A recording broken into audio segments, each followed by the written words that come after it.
depuis peu sur Internet. Les réseaux sociaux mobilisent les bonnes âmes. Laurent Eza est l'un des premiers à avoir utilisé Facebook avec son association Action Froid.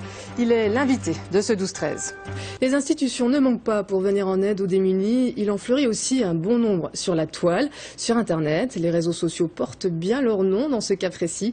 Laurent Eza, bonjour, merci d'être sur ce plateau. Vous êtes l'un des premiers à avoir utilisé Facebook pour venir en aide aux sans-abri. C'était en février 2012. Oui, c'était justement l'utilisation du mot social du réseau que j'ai voulu lancer suite à une idée un petit peu, je dirais, qui mûrissait tranquillement un soir de grand froid.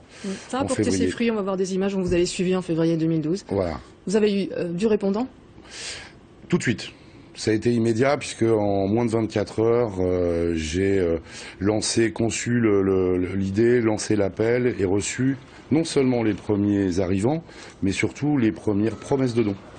Donc ça a été rapide et en 15 jours de temps, on s'est vu arriver à peu près 1200 personnes qui ont rejoint le mouvement partout en France et on a été dans l'obligation même de créer une association enregistrée en préfecture, de façon à pouvoir soutenir ce mouvement citoyen. Oui, parce que même si ça se crée en moins de 12 heures sur un réseau tel que Facebook, il y a quand même des règles à suivre. Hein. C'est pas si simple que ça, créer une association qui veut venir en aide. Alors, c'est relativement...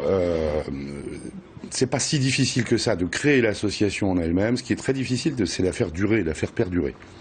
Aujourd'hui, au bout de 9 mois... c'est du travail, j'imagine. C'est plus que du travail. C'est un vrai sacerdoce pour beaucoup d'entre nous. En même temps, on est motivé. Donc, dans l'ensemble, les gens sont restent plutôt dans le même circuit.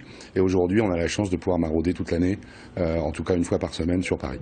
On a quand même l'impression qu'il y a beaucoup de polémiques autour de ces structures d'aide. Ne s'improvise pas aidant qui veut. C'est, comme vous le disiez à l'instant, pas facile, mais c'est aussi un travail au long cours. Oui, alors effectivement, il y a le principe de se lancer et puis ensuite le principe de durer. C'est ce que je viens effectivement de dire. On s'improvise pas et en même temps, il ne faut pas non plus faire de tout ou de quoi que ce soit tout un monde. Très très franchement, on est tous, chez nous, en tout cas chez Action Froid, on a tous une tranche d'âge qui oscille entre 30 et beaucoup plus, hein, puisque bon, j'ai presque la cinquantaine. Et vous travaillez? Et je travaille, et comme la plupart des gens qui nous ont rejoints, en tout cas sur le terrain, j'entends. Je reviens sur ce que je venais de vous dire, c'est qu'on a un peu l'impression qu'il y a un peu des batailles sur Internet par rapport à celui qui voudrait avoir un peu le monopole de la misère, le monopole du cœur, pour paraphraser Valéry Giscard d'Estaing. Je me sens franchement pas concerné par ce côté monopole du cœur. Il est certainement possible que certaines associations essayent de tirer la couverture à elles. Nous, la couverture, on la distribue. On va dans la rue pour la distribuer. C'est la couverture de survie, c'est le maître mot d'Action Froid. Voilà, et si vous voulez vous aider Action Froid, c'est sur Internet, donc comme on vient de le dire, l'adresse qui s'affiche sur notre écran, actionfroid.org. Merci beaucoup Laurent Eza et bravo pour cette initiative. Rendez-vous donc sur Facebook.